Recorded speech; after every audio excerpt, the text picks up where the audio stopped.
Amém. A paz do Senhor para todos. Vamos nos pôr de pé. Vamos fazer a leitura da palavra de Deus.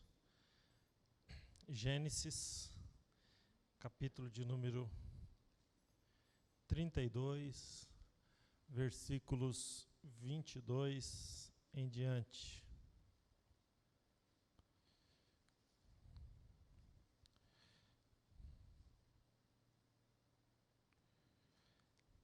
Levantou-se aquela mesma noite e tomou as suas 2 mulheres e as suas 2 servas, seus 11 filhos, e passou o val de Jaboque. Tomou-os e fê-los passar o ribeiro, fez passar tudo o que lhe pertencia, ficando ele só. E lutava com ele um homem até o romper do dia. Vendo este que não podia com ele, tocou-lhe na articulação da coxa, deslocou-se a junta da coxa de Jacó na luta com o homem. Disse este: deixa-me ir, pois já rompeu o dia. Respondeu Jacó: não te deixarei ir, se não me abençoares. Perguntou-lhe, pois, como te chamas? Ele respondeu: Jacó. Então disse: já não te chamará Jacó, e sim Israel, pois como príncipe lutaste com Deus e com os homens. Tornou Jacó, dize, rogo-te, como te chamas? Respondeu-lhe ele: por que me perguntas pelo meu nome? E o abençoou ali. Vamos orar. Pai, nós queremos te agradecer e te louvar pelo privilégio, Senhor, maravilhoso de estarmos aqui nessa noite, na tua presença, ouvirmos a tua palavra, sermos edificados, sairmos daqui, Senhor, confrontados. Fala conosco, Senhor, não aquilo que queremos, mas aquilo que precisamos ouvir. Te louvamos e bendizemos por tudo. Amém. Amém. Tome seu assento.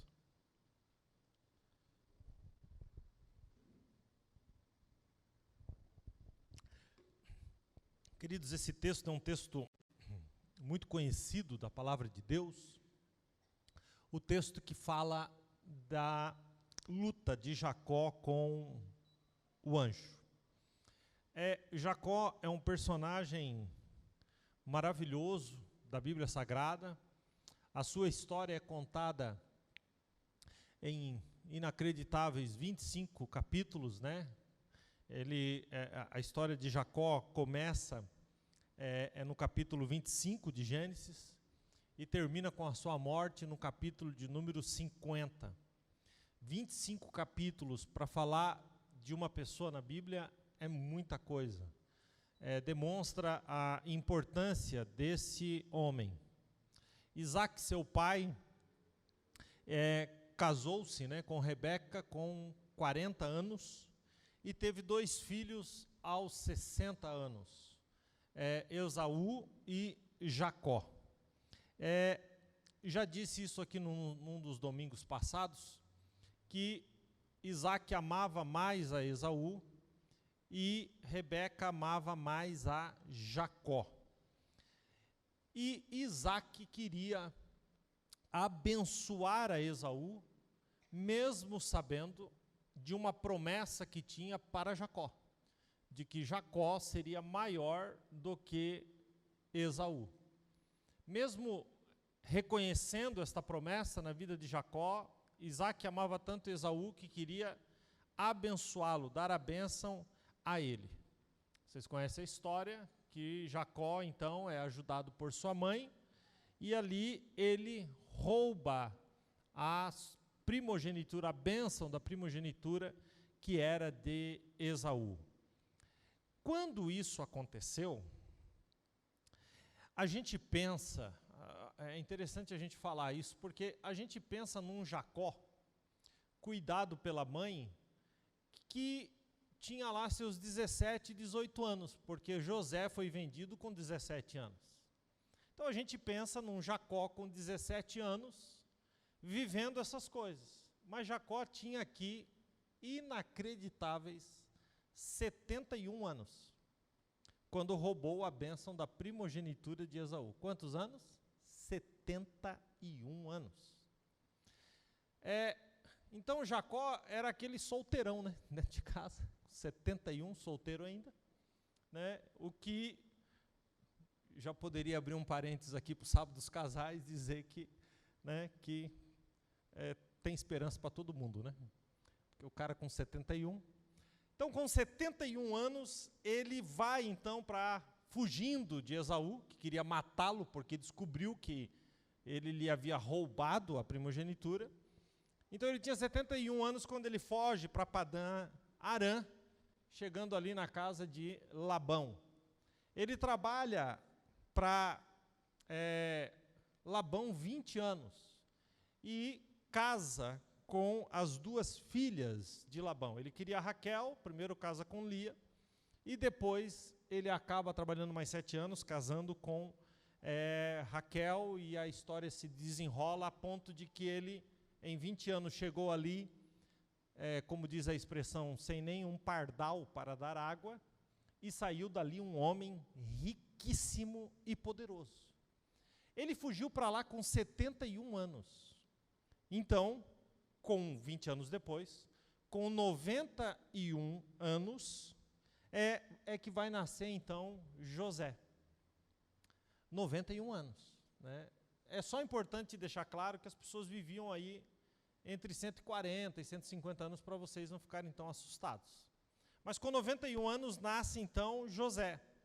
José foi vendido, ele tinha 91, José nasceu. José foi vendido com 17, então, quando José foi vendido, Jacó já tinha 108 anos. 108 anos. José ficou 13 anos no Egito, até ser governador do Egito.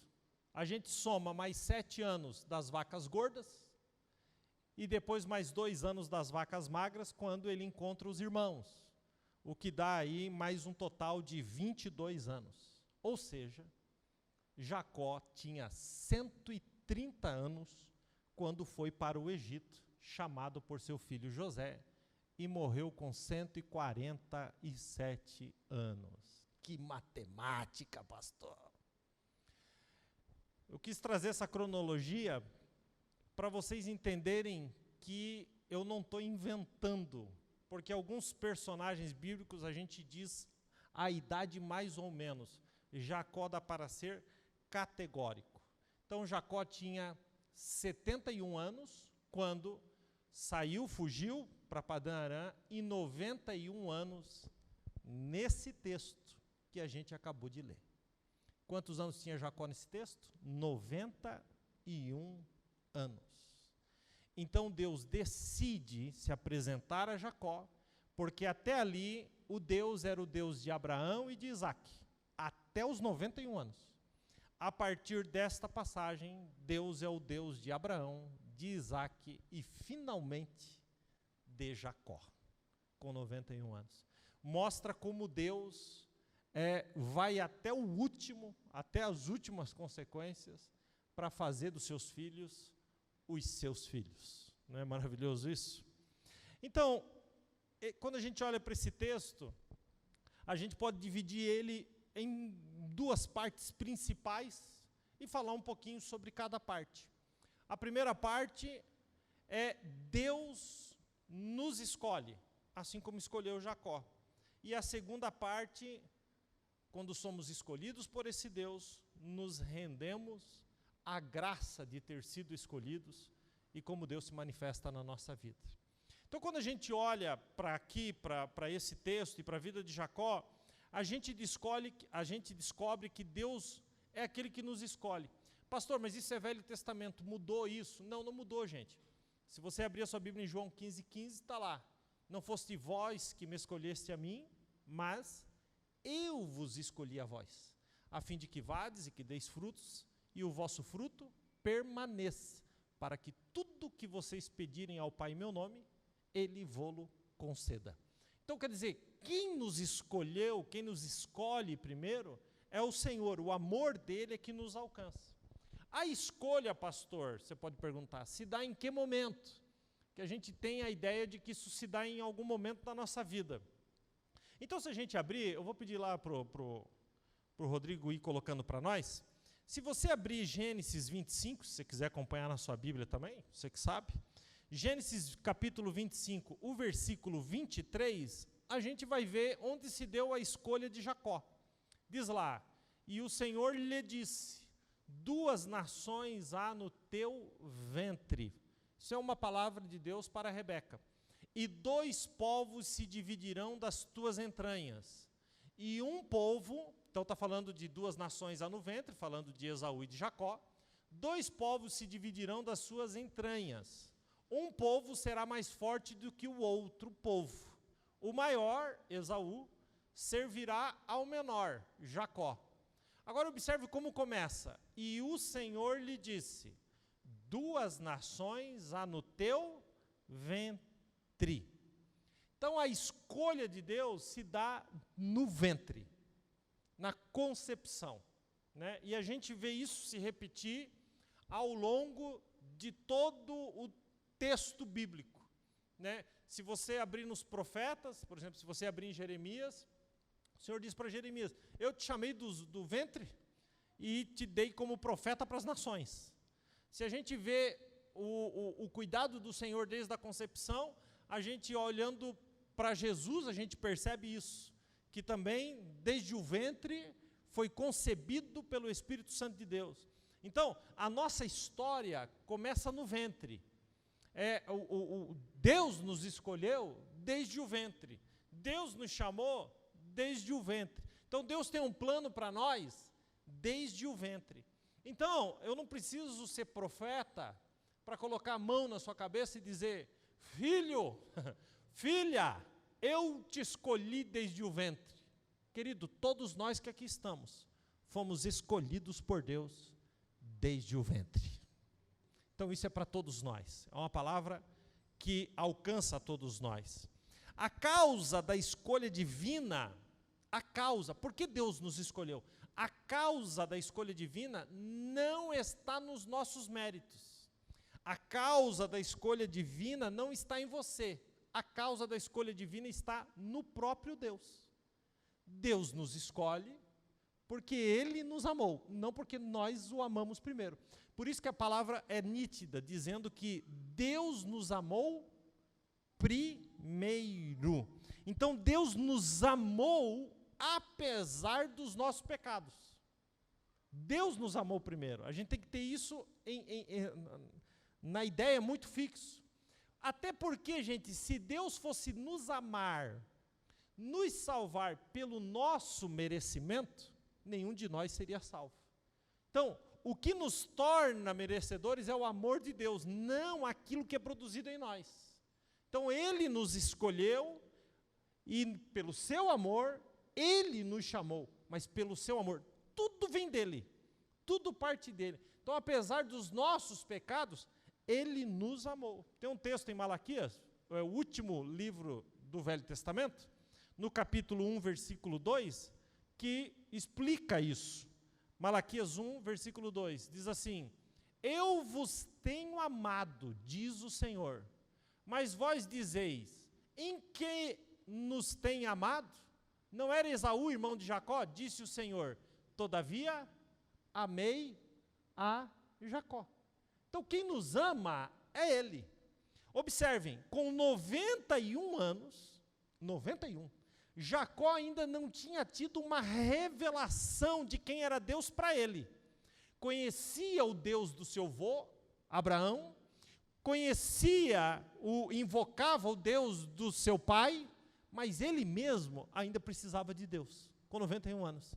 Mas Deus o amou desde o ventre. Ele com 91 anos é que foi conhecer quem era Deus, o amor de Deus. Ainda que 20 anos antes ele passou por Betel, mas é aqui que, no Val de Jaboque, que ele tem a revelação de quem é o Senhor. Então, gente, põe uma coisa na cabeça. Deus nos amou não por aquilo que somos. Deus nos amou apesar daquilo que somos. Não por aquilo que somos, mas apesar daquilo que somos. Quem entendeu isso até aqui, diga amém. Então, voltando para o texto, vai me acompanhando aí, Rodrigo. Voltando para o texto, lá em Gênesis 32, a gente vai perceber que nessa escolha de Deus, quem toma a iniciativa é o próprio Deus. Observe Gênesis 32, versículo de número 24. Gênesis 32, 24. Diz assim: Jacó, porém, ficou só, e lutou com ele um homem, até que a alva subiu, até que o dia amanheceu. A gente sabe que algumas traduções já traduziram o homem por anjo, mas é o homem, o anjo. Então a gente entende que é uma teofania, é uma manifestação de Cristo no Velho Testamento. Por isso que mais para frente ele mesmo vai dizer no 30, vi Deus face a face e a minha vida foi salva. Então esse homem é o próprio Deus, é a teofania, é o Cristo no Velho Testamento. Observem, Jacó, porém, ficou só e lutou com ele Deus, o anjo, o Senhor. Então, quem lutava com quem ali? Então Deus chamou Jacó para a briga. Quem começou então? Deus. Então não foi Jacó que começou, foi o homem que começou. Ou seja, ele tem a iniciativa, Deus tem a iniciativa. Então aos 71 Deus se apresentou em Betel para ele, mas é aqui que ele vai ter um contato pessoal com Deus. Mesmo ele tendo um encontro com Deus em Betel 20 anos antes, é aqui que ele vai conhecer Deus profundamente. O que isso nos ensina? Nos ensina que a gente pode estar dentro de um sistema religioso e ainda assim não conhecer a Deus. O que isso nos ensina? Nos ensina que Jacó estava dentro de um sistema de aliança, porque Deus fez uma aliança com Abraão, Deus fez uma aliança com Isaac, mas mesmo assim ele não tinha conhecido Deus. Então, a gente pode estar dentro de uma igreja e mesmo assim não conhecer Deus. A gente pode passar anos dentro de uma igreja e ainda assim não ter conhecimento de quem Deus é. Então, isso nos mostra que Deus toma uma iniciativa, olha que coisa maravilhosa, é que mesmo a gente estando dentro de uma igreja há anos, sem conhecê-lo profundamente, como devemos conhecê-lo, ainda assim Deus se dispõe, tem uma iniciativa de vir até nós e querer se revelar para nós. Olha que coisa maravilhosa isso. Paulo escrevendo em 2 Coríntios 5,18, ele disse assim, e tudo isso provém de Deus, que nos reconciliou consigo mesmo por meio de Jesus Cristo. Então até a fé para a gente crer em Deus é Ele que dá. Então é Ele que nos provoca, gente. É Ele que nos chama. É Ele que mexe com a gente. É Ele que vem na nossa direção. É Ele que toca no nosso coração. É Ele que tocou através do Espírito Santo na sua vida para que você estivesse aqui nessa noite. E tem gente que vem e senta e diz assim, eu não tinha que estar aqui, eu estou todo errado, estou tudo esquisito, a minha vida é virada, tem coisas que eu não quero mais e faço do mesmo jeito, eu sou um pecador, eu sou uma pecadora, o que eu estou fazendo aqui? Querido, é o mesmo caso de Jacó. O que eu estou fazendo aqui? E ainda Deus vem me provocar, ainda Deus vem mexer comigo, ainda Deus tem algo comigo. É assim que Deus faz. Por quê? Porque Deus nos escolheu. Deus não desiste de nós, apesar da nossa resistência. Observe, o versículo 24 diz, Jacó, porém, ficou só e lutou com ele um homem até que a alva subiu. Veja o 25 agora. Diz assim, e vendo este que não prevalecia contra ele, tocou a juntura da sua coxa e se deslocou a juntura da coxa de Jacó, lutando com ele. Jacó não queria ceder. Jacó não queria perder. É força com força. Jacó não queria se curvar, né? É interessante isso, porque Deus teve que tocar na coxa para ele se curvar, porque até então ele estava lutando de pé. Gente, quantos de nós fica lutando com Deus de pé? É força com força, fica querendo medir força com Deus, fica querendo falar de igual. Eu já falei isso aqui 1 milhão de vezes, vou repetir, né? O irmãozinho que chegou em mim, e essa é uma história verídica e verdadeira, não só verídica, mas verdadeira também, é duplo, né? E disse para mim, pastor, eu levantei da oração e falei, Deus, agora eu vou te pôr na parede. Falei, tá bom. E eu perguntei para ele qual era o tamanho da parede, né? Porque eu não vou nem fazer outro tipo de pergunta. Porque para você encostar Deus na parede, imagina o tamanho da parede. Então, não dá, gente, para a gente falar. Deus é Deus. Nós somos nós. Deus é Deus, nós somos nós. Né? Não dá para falar de igual com aquele que criou o universo. Então, Jacó quis resistir a Deus, quis resistir, se curvar diante de Deus. E o que Deus fez? Lhe tocou na juntura da coxa e ele teve que se dobrar. Deus sempre vencerá. Deus não desiste de nós e Deus sempre vencerá, ainda que para isso deixe marcas na nossa vida. Amém? Mas Deus sempre vencerá. Então Deus não desiste. Deus feriu Jacó. Para quê? Para não perdê-lo para sempre. Está aí, foi Deus quem feriu. Tocou a juntura da sua coxa e deslocou a juntura da coxa de Jacó, lutando com ele. Deus o aleijou para ele não ir para o inferno. Olha o que Deus faz. E aí vem Jesus no Novo Testamento e diz assim, é melhor entrar sem um braço no céu do que com os dois para o inferno. A lógica, ela é a mesma. Então, o que a gente pode fazer para facilitar? Nos rendermos ao Senhor. Amém? Ao amor. Tem um ditado que diz assim, aquele que não vem por amor, vem pela dor. Só que isso não está na Bíblia. E eu vou dizer uma coisa para vocês, isso não é bíblico e isso não é certo. Todo mundo vem por amor. Todo mundo. Ah, não, pastor, é que eu tive um acidente e aí a dor me trouxe. Não. O que te salva não é a tua dor. O que te salva foi a dor de Cristo na cruz. Você não é o centro. A minha dor me levou para Jesus. Não. A tua dor pode ter te dado um estalo e você ter percebido o amor de Deus. Porque nós só somos salvos pelo amor de Deus. Somente. E quem é o amor de Deus que se fez carne? Jesus Cristo. Então não é pela tua dor, mas é pela dor e pelo sofrimento de Jesus na cruz que nós somos salvos. Então tira isso do seu vocabulário. Assim, não é pelo amor, é pela dor. Não, querido, tudo é pelo amor. E se existe alguma dor, essa dor é de Jesus, não é sua. Essa dor é de Jesus, quem entendeu isso, amém? Então só há um instrumento que traz você para Jesus, o amor do Pai. Observe Hebreus 12:6, o que diz assim, ó, porque o Senhor corrige o que ama. Então mesmo que a dor seja uma correção, Ele ama, e o amor é maior do que a correção, amém? Deu para entender isso? É isso. Então, primeira coisa, Deus nos escolheu. A segunda coisa, nos rendemos a essa graça. Reconhecemos a necessidade da salvação. Põe o 26 para mim. Observem.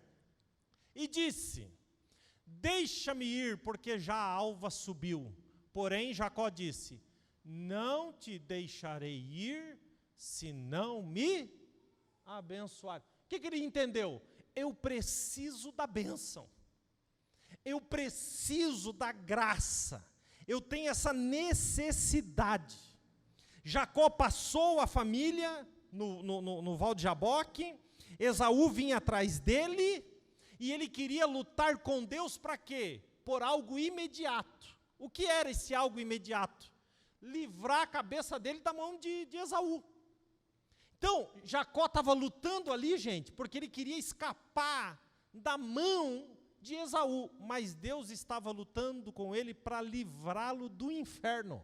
Não era só da mão do irmão, era algo muito mais abrangente. Deus queria lutar para salvá-lo. Ou seja, às vezes a gente luta por uma bênção, às vezes a gente pede um livramento de cura, Às vezes a gente luta com Deus porque a gente quer um emprego, às vezes a gente luta com Deus porque a gente quer a comida na mesa, às vezes a gente luta com Deus porque a gente quer a cura da enfermidade, e Deus está lutando com a gente para salvar a gente das mãos de Satanás e do fogo eterno. Ele quer nos levar para o céu. Essa é a guerra de Deus. Então às vezes a gente fica lutando por coisas imediatas, e Deus luta por coisas muito mais abrangentes. O que acontece então quando eu reconheço que preciso da graça? Eu não te deixo se tu não me abençoares. O que acontece? O 27. Disse-lhe, porém, aí vem o arrependimento. O que Deus pergunta para ele? Qual é o teu nome? E o que ele respondeu? Digam aí. Jacó. Então, queridos, isso não é uma resposta, isso é uma confissão. Quem entende que precisa da graça de Deus, confessa os seus pecados. Então isso aí não é uma resposta, isso daí é uma confissão. Por quê, pastor? Porque 20 anos atrás, vamos voltar 20 anos atrás, põe Gênesis 27. Observe o que tinha acontecido 20 anos antes, quando ele tinha 71 anos. Gênesis 27, versículo 18, diz assim, põe lá no 18. E foi ele a seu pai, ou seja, Jacó foi a Isaac e disse, meu pai. E ele disse, eis-me aqui. Quem és tu, meu filho? 19. E Jacó disse ao seu pai, eu sou Esaú. Mentiu. O pai desconfiou, porque o Esaú era tão peludo que parecia um animal. Isso é tão verdade que foi enganado com o pelo de um animal. E Jacó não tinha pelo no corpo, era liso. Então, Isaac, já cego, se tocou na voz. E passa a mão no filho, naquele pelo, e diz, nossa, mas é o corpo de Esaú, mas a voz me parece ser de Jacó. Então ele quer confirmar, põe aí no versículo 24, do mesmo 27. 24. Gênesis 27, 24. E disse, és tu, meu filho Esaú mesmo? E ele disse, eu sou. Então, 20 anos antes, ele disse que ele era quem? Esaú. 20 anos depois, ele vai responder, vai dizer, eu sou Jacó. E a palavra Jacó, no hebraico é Y-A-A-Q-O-B, Jacob, significa trapaceiro, enganador, suplantador. Então, 20 anos depois, quando Deus encontra ele, pergunta, quem tu é? Ou seja, uma vida toda mentindo. Quem tu é? Então ele confessa, eu sou o trapaceiro, o suplantador, o enganador. Porque, gente, dá para enganar o pai, dá para enganar a mãe, dá para enganar os filhos, dá para enganar o vizinho, mas não dá para enganar Deus. Quem tu és? Eu sou o trapaceiro. Então ele estava confessando quem ele era. Por que diante de Deus ele não disse, eu sou Esaú, né, o ruivo, né, o vermelho? Por quê? Por que ele diz, eu sou Jacó, o enganador? Então ali ele confessa o seu pecado. Ali ele confessa quem realmente ele era. E às vezes, querido, nos dias de hoje, Deus se apresenta para nós e pergunta, quem tu é? E a gente está tão acostumado a falar para os outros as mentiras, que a gente quer mentir para Deus. Não, porque eu sou uma bênção. É mesmo? Sério? Ah, porque eu sou um bom esposo. Sério? Uma boa esposa? Eu sou uma pessoa de Deus. É verdade? A gente está tão acostumado a mentir para os outros a respeito de quem somos, que às vezes Deus nos pergunta e a gente continua na mentira. 91 anos, só com 91 anos, quem tu é? Eu sou o trapaceiro. Não tem mais para onde fugir. Eu estou rendido aos teus pés, eu não consigo nem me levantar daqui porque a minha coxa está com uma dor insuportável. Eu tentei lutar contigo e agora eu estou aqui para confessar. mas mesmo assim, não me deixes sem me abençoares. E o que é que Deus faz com ele? Deus diz, então a partir de hoje, tu não será mais mentiroso, enganador, suplantador. A partir de hoje, está aí no 28, põe aí Gênesis 28, 32, 28. Diz assim, então disse, não te chamará mais o teu nome mentiroso, mas será chamado Israel. E o que significa Israel? Príncipe, comandante, cabeça. Que diferença, hein? Que diferença? Pois como príncipe lutaste com Deus e com os homens e prevaleceste. E aí, quando eu lia isso, o prevaleceste, eu via um Jacó que tinha ganhado de Deus. Eu via um Jacó que tinha prevalecido diante de Deus. Ele prevaleceu, sim ou não? É o que diz o texto. Mas de que forma? Aí vem o profeta Oséias, abre lá para nós, profetas menores aí, Oséias, capítulo de número 12, e vai nos explicar como Jacó prevaleceu. Diz aí, Oséias, capítulo de número 12, versículo 3. Diz assim, no ventre, Jacó pegou no calcanhar do seu irmão. E na sua força, aos 91 anos, lutou com Deus. Olha o 4 agora. Lutou com o anjo e prevaleceu. Aí ele vai dizer como prevaleceu. Chorou e lhe suplicou. Em Betel o achou e ali falou conosco. Como Jacó prevaleceu? Chorando e suplicando. Então a gente prevalece, quando a gente luta com Deus, com lágrima e súplica. Então não é botando Deus na parede, filho. Não é quebrando as coisas dentro de casa. É chorando. Por quê? Porque um coração contrito, Deus não suporta. Então você quer receber algo do Senhor para a sua casa, para a sua família, vencer a luta e ter de Deus a bênção, quem quer? Todos nós, amém? Então chora e suplica, chora e clama, chora e pede, chora e lamenta, chora e se lance nos pés do Senhor. Então Jacó, ele prevaleceu, chorando e suplicando. Outras traduções diz, chorou e pediu misericórdia. Chorou e pediu misericórdia. Qual é o resultado disso? Volta lá no 32, agora versículo 30, para a gente terminar. Gênesis 32, versículo 30, para a gente terminar agora.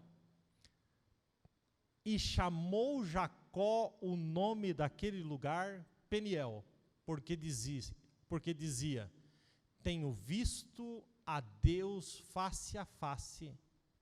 Vamos ler junto? A última linha. A minha alma foi salva.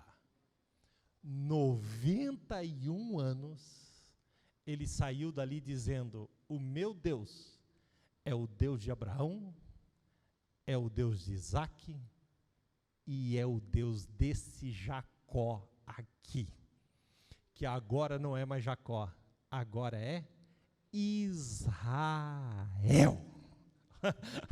É demais, gente, é lindo demais. O sol nasce, mas nunca mais Jacó foi o mesmo. Como é que ele entrou para lutar com Deus? Vou mostrar aqui para vocês. Ele entrou para lutar com Deus assim, ó. Como é que ele saiu da luta com Deus? Ai. Ai. Puxando uma perna. Ai, meu Deus. Ai, minha coxa. O nervo tocado é o de Aquiles, que pega do calcanhar e passa por trás da coxa. Encurtou. Tocou. E Deus curou ele? Não. Morreu assim. Por quê? Porque quem encontra com Deus nunca mais anda do mesmo jeito. Nunca mais anda do mesmo jeito. Até hoje, o povo de Israel não come esta parte do nervo da coxa para se lembrar do que Deus fez com Jacó. Até hoje. Essa parte ela é retirada, eles não comem esta parte para lembrar do que Deus fez. Então o sol nasceu, ele entrou de noite na guerra? Entrou, chorou, suplicou, lutou? Sim, mas quando o sol nasceu, ele nunca mais foi o mesmo. Amém? Então vou fazer uma pergunta bem chata aqui para a gente orar. Pensa numa pergunta chata para eu fazer. Qual é o seu nome? A pergunta aqui não é para você responder o nome que teu pai te deu. A pergunta aqui é: quem é você? De verdade. Não responda para mim. Responda para o Senhor. Talvez aqui numa terça-feira, de cabeça curvada aí, você possa dizer para Jesus, Jesus, eu sou intransigente, eu sou terrível, eu sou mau, eu sou cheio de defeitos, eu sou cheio de pecados, eu sou cheio, e a gente vai colocando isso para fora. E o Senhor pega tudo isso, joga no mar de esquecimento e diz, mas a partir de hoje o teu nome será meu filho, meu escolhido, meu achado, meu amado. Que coisa maravilhosa. Vamos ficar de pé para a gente orar?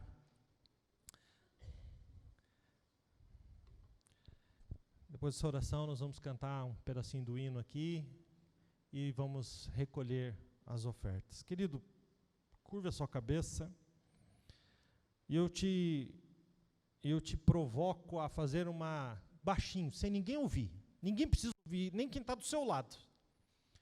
Eu te provoco a fazer uma oração sincera aqui diante de Deus. Jesus não morreu na cruz para deixar você melhor, para te melhorar. Não foi para isso que Jesus morreu. Jesus morreu para mudar você, para transformar você.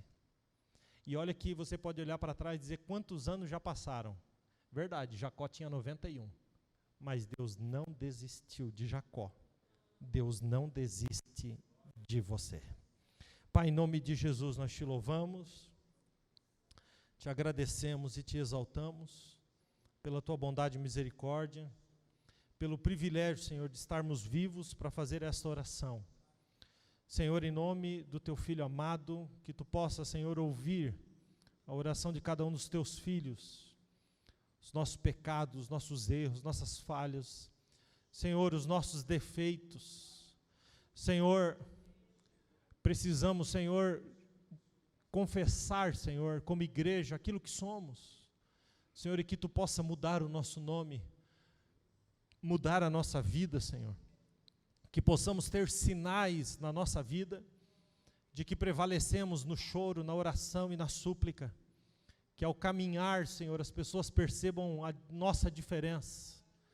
Pai, abençoa os teus filhos, as tuas filhas que vieram a este culto nessa noite.